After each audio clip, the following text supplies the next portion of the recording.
yang mewakili, yang kami hormati Kapolres Brebes atau yang mewakili, yang kami hormati narasumber dari Dinas Kesehatan Provinsi Jawa Tengah, yang kami hormati Asisten 1 Kepala Dinas Kesehatan Kabupaten Brebes, Bapak Ibu hadirin tamu undangan sekalian yang kami hormati.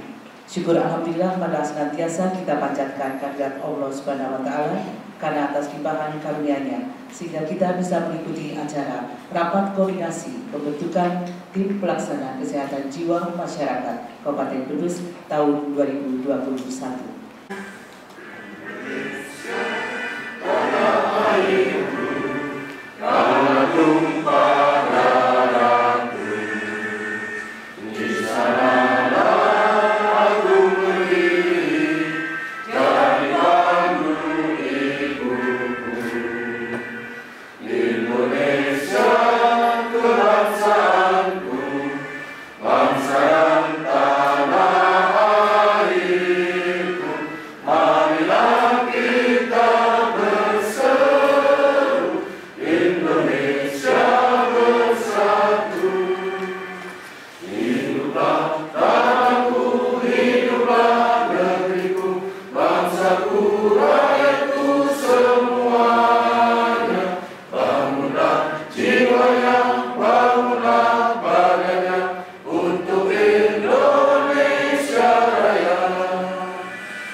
Yang ku cinta, Indonesia Raya, merdeka, merdeka, hiduplah Indonesia Raya.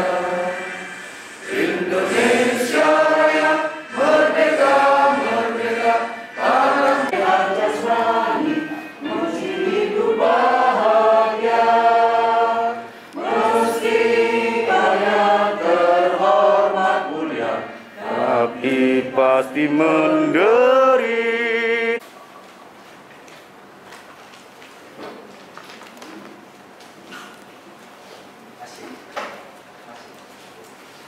Yang terhormat Ibu Bupati, yang kami hormati Bapak Komandan Distrik Militer Kodim 0713 Brebes, Allah yang senantiasa memberikan rahmat dan karunia-Nya kepada kita semua, sehingga kita pada hari ini dapat hadir dan berkumpul untuk mengikuti acara rapat koordinasi pembentukan tim pelaksana kesehatan jiwa atau TPKCM Kabupaten Brebes. Maksud keadaannya, kegiatan ini adalah dalam rangka koordinasi awal untuk pembentukan tim pelaksana kesehatan jiwa masyarakat di Kabupaten Brebes. Kegiatan ini dilaksanakan melalui metode paparan atau presentasi. Yang diundang dalam kegiatan rapat koordinasi ini adalah sejumlah 60 orang yang terdiri dari unsur Polres, Kodim Brebes, OPD terkait, kemudian UPT, PUDC Kabupaten Brebes, dan para kabit atau kasih terkait lingkungan Dinas Kesehatan Kabupaten Brebes. Yang saya banggakan, saya hormati dan tim 0713 Brebes atau yang mewakili, diwakili oleh dan RSUD Brebes atau yang mewakili Direktur RSUD Bumiayu atau yang mewakili Kepala Dinas Kesehatan Bapak Dr. Sartono MM beserta sekdinya hadir dan juga kabitnya, para camat se-Kabupaten Brebes yang hadir secara pribadi dari 17 kecamatan, para kepala dokter Anita Virginawati, spesialis kesehatan jiwa. Bapak Ibu yang saya banggakan, saya hormati, alhamdulillah hari ini kita semuanya diberi kesehatan, panjang umur dan semangat di dalam kita membangun Kabupaten Brebes. Dan alhamdulillah hari ini kita bisa bertatap muka dalam kegiatan rakor pembentukan tim pelaksana kesehatan jiwa masyarakat tingkat Kabupaten Brebes tahun 2021 yang alhamdulillah semoga semuanya dalam keadaan sehat walafiat. Kesehatan jiwa ini sangat berdampak bisa kepada individu, keluarga, dan juga masyarakat. Masalah kesehatan jiwa ini juga mampu bisa menurunkan produktivitas bagi para pasien yang mengalami kesehatan jiwanya dan juga para keluarganya. Ini tentunya peningkatan penyalahgunaan nafsa dan kriminalitas hingga perilaku bunuh diri. Ini penyebab-penyebab misalnya terjadinya kesehatan jiwa ini bisa terjadi di mana saja. Maka sedikit relatif dibilang mahal, tapi sebenarnya tidak kalau memang tergantung pasien ini adalah pasien yang wajar kurang mampu atau kaya mampu. Maka cara penanganan kesehatan jiwa ini yang mengalami pasien ini perlu pengobatan secara rutin dan biasanya agak menahun. Masalah kesehatan jiwa ini sangat luar biasa. Artinya sepertiga diantaranya terjadi di negara yang berkembang. Data ini disampaikan oleh peneliti Harvard dari Universitas College London yang mengatakan paling belakang ini Muhammad. Sila pertama apa Mas Ahmad? Ketuhanan Yang Maha Esa. Sila ketiga Persatuan Indonesia membantu. Selamat pagi, salam sejahtera buat kita sekalian. Saya hormati, saya banggakan Mbak Yu saya yang cantik meskipun tidak pakai masker. Mbak Anita, spesialis kesehatan jiwa. Sejawat saya juga, Mas Budi juga sama-sama kesehatan jiwa. Teman-teman semua dari lintas sektor yang tidak disebutkan satu persatu, saya coba masker. Kalian yang di sini sebagian besar sudah divaksin belum? Ada yang belum? Berarti tinggal menunggu giliran. Tapi begini, penggunaan masker itu juga secara cerdas. Saya dengan yang paling depan lebih dari 1,5 meter, sehingga kalau saya muncul insya Allah nggak muncrat. Karena kita harus cerdas, tetapi jangan menyebarkan. Intinya kan itu. Virus itu dua hal yang harus kita lakukan menurut saya. Yang pertama, jaga dan tingkatkan imunitas, dan yang kedua, jangan sombong sama Tuhan. Obat virus kalau menurut Dokter Budi Barita gampang. Semua penyakit ini bisa sembuh kalau dikasih CPZ. Karena kalau tidak dikasih CPZ tidur maka sakit apapun menjadi hilang. Sakit yang kurang duit itu yang nggak bisa hilang. Karena sebagian yang kena PHK ini juga persoalan yang pasti memicu angka kesakitan jiwa. Itu tadi disebutkan oleh Ibu Bupati dari 2000 sekian, itu yang terdata. Saya yakin yang belum terdata masih banyak. 52 yang terpasung, saya yakin yang belum terdata juga masih banyak. Mana? Tingkat kecamatan, tingkat desa. Terus yang penting lagi, duitnya sini. Karena nanti kan harus ada operasional, misalnya jemput orang, dibawa ke rumah sakit dan seterusnya. Duitnya dari mana? Ya, ya Mbak. Ini selalu gambaran saja, langsung. Karena tadi saya sudah baca dan Jamkesmas dan Jamkesda. Sehingga selalu 10 tahun yang lalu saat saya masih jadi ketua ini, saya selalu mengatakan persoalan kesehatan ini nggak akan pernah selesai kalau seluruh warga negara, bukan hanya badan berterus, itu premi dasarnya dibiayai oleh negara. Betul Mbak Dian? Karena kalau problemnya ini pasti akan selalu melahirkan orang tidak tercover di dalam Jamkesmas maupun Jamkesda. Kenapa? Ya kan? Ini terhadap gejala tertentu. Ini definisi sehat jiwa. Kondisi yang dimana seseorang bisa berkembang secara fisik, mental, spiritual, sosial, bisa menyadari kemampuannya, bisa berkontribusi terhadap lingkungannya, itulah sehat jiwa. Tapi kalau kita ada masalah baik itu fisik, mental yang kemudian menjadikan kita beresiko untuk mengalami masalah kesehatan jiwa, itu adalah ODMK. ODMK ini wajar kita alami, ya. Kita stres itu boleh, tapi tidak boleh menjadi distress. Distress adalah gejala pada CRT di mana seseorang tidak lagi bisa menghandle keadaan stresnya.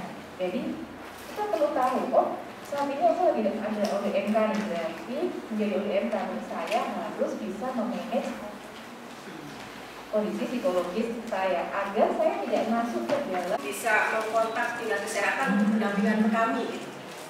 Itu aja. Ya. Terima kasih. Itu nih Pak Nadiem. Monggo silakan Pak. Ya, terima kasih.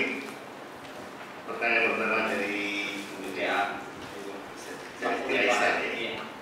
Jadi gini Bu, setiap desa itu kita sudah punya bidan desa. Jadi yang paling efektif, paling efisien, paling gampang sebenarnya menghubungi bidan desanya. Jadi bidan desa ini memang perasaan puskesmas. Bidan desa itu luar biasa perjuangannya. Tapi sayang nasibnya juga terlunta-lunta. Itu juga yang harus kita perjuangkan bersama.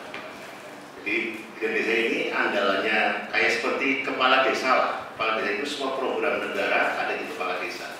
Semua program kesehatan juga ada di bidan desa. Jadi kalau misalkan yang persoalan kesehatan ada di desa A, yang paling gampang, paling mudah, yang paling bisa dihubungi secara cepat adalah bidan desanya. Nanti bidan desa itu yang akan menyampaikan kepada puskesmas sesuai dengan bidang yang dibina. Ya. Jadi sederhananya begitu. Apalagi nanti kalau tim ini sudah dibentuk, tapi sebenarnya tim ini dibentuk sama nggak dibentuk sama saja nanti juga nantinya kan tidak bisa. Betul kan? Itu kan itu. Kemudian sama yang di Dukcapil itu, kalau misalnya kita siap Bu, kalau memang diminta. Jadi, cuman persoalannya orang ini kan datang ke kantor yang pendidikan kan pasti orang pamitan kalau bidan desa kemana pusat, betul kan? Betul Pak. Nah, itu kan problem. Mungkin dari rumah sehat, tapi begitu sampai ke Dukcapil, barangkali mungkin di sana yang melayani seperti pacarnya yang dulu membuat dia patah hati, akhirnya stresornya muncul. Kalau pandu di sana itu kami yang datang ke rumahnya Pak. Oh gitu. Berarti jangan tinggal kontak. Mau mampir ke puskesmas boleh. Kalau nggak sempat ke puskesmas, ya saya punya andalan bidan desa. Tapi yang bagus ke puskesmas. Monggo. Gitu ya dengan kalau. Tapi jangan tahu nggak datanya bahwa si yang mau didatangi itu punya gangguan jiwa, tahu? biasanya kita nggak tahu. Kita pas nyampe sana baru diberitahu sama keluarganya kalau kondisinya seperti ini. Berarti koordinasinya, kalau kepala desa kan biasanya mesti tahu. Kepala desa itu komplit datanya. Sartono, Kendi, Rapora. Karena tidak ada pendampingan dari Naskes, tapi keluarganya sudah menyampaikan kondisinya. Orangnya ngaku-ngaku ini. Aduh. Jadi ya udah nanti. Kirim datanya sekarang. Siapa? Itu kerja harus itu lah. Kirim datanya kapan penjaringan, kapan siapnya, ya berita. Oke ya. Dan Bupati pasti setuju ya. Kemudian ini kita mengadop dari tetangga kita yang ada di Banyumas. Kemudian untuk koordinator sebagai sekda. Sekda sebagai koordinator. Setuju ya? Nah ini setuju kami tetap dulu ya Pak. Saya bacakan secara cepat aja gitu ya. Asisten Pemerintahan dan Kesetaraan Rakyat Sekretaris Sekda adalah sebagai Ketua 1, Kepala Dinas Kesehatan Ketua 2, Kapolres anggota, dan Ramil dan Dim anggota. Kemudian Kepala Dinas Sosial dan Pemberdayaan Masyarakat Desa. Nah, ini karena kita terpisah, Kepala Dinas Sosialnya sendiri, Pemberdayaan Masyarakat Desa sendiri loh ini. Ya, salah ini, nyadul tapi salah. Ya, jadi nanti Kepala Dinas Sosial anggota, Dispermandes anggota. Jadi Mas. Kemudian Bapak Litbangga anggota, DP3KB anggota, Intipora anggota, apa teman anggota ini? Ada 28 saya bacakan apa enggak? Yang jelas yang diundang di sini adalah ada di sini. Setuju ya? Cepat kan? Cepat terus cepat sini perkata guys itu yang juga ini. Setelah itu terbentuk kudu anak duitnya. Konsekuensi dari pembentukan tim itu harus ada duitnya. Kenapa harus bisa ada bisa bekerja? paling oleh dianggarkan rapat rutin endahana mudiae ya gitu kan. Gitu ya. Rapat rutin sudah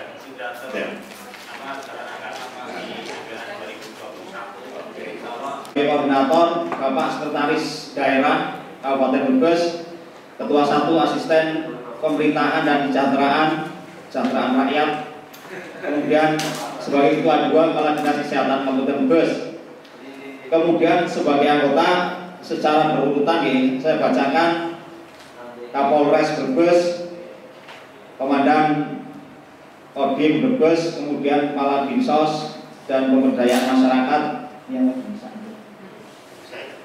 Ya, yang poin 7 nanti dipisahin. Kemudian Kepala Badan Perencanaan Pembangunan dan Penelitian Pengembangan Daerah, Bapak Litbangda, kemudian Kepala Dinas BP3 AB, kemudian Kepala Dinas Pendidikan, kemudian Dinas Perindustrian, kemudian Satuan Polisi Pamong Praja, kemudian Kantor Kementerian Agama, Kantor Kesbangpol dan Linmas, kemudian seluruh direktur rumah sakit baik daerah maupun swasta yang ada di Kabupaten Brebes, kemudian Kepala BPJS Kesehatan Kabupaten Tegal, cabang Tegal ya. Di Brebes berarti masuknya apa ini? Anak cabang. Kemudian Kepala Bagian Kesran seluruh camat di Kabupaten Brebes, kemudian Kepala Bidang P2P Dinas Kesehatan Kabupaten Brebes. Ini semua kabit yang ada di Dinas Kesehatan masuk sebagai anggota. Kemudian kasih pencegahan penularan P3M secara otomatis. Kemudian seluruh kepala puskesmas yang ada di Kabupaten Brebes. Kemudian ketua tim penggerak PKK Kabupaten Brebes. Yang selanjutnya ketua organisasi profesi kesehatan yang ada di Kabupaten Brebes, kemudian ketua Basnas, dan yang terakhir dari teman-teman pengelola program P3 PTM dan kesehatan jiwa di Dinas Kesehatan Kabupaten Brebes. Saya kira sudah disebut semua ya, yang ada di ruangan ini. Secara otomatis masuk di anggota lagi. Menimbang, mengingat, memperhatikan, memutuskan ya.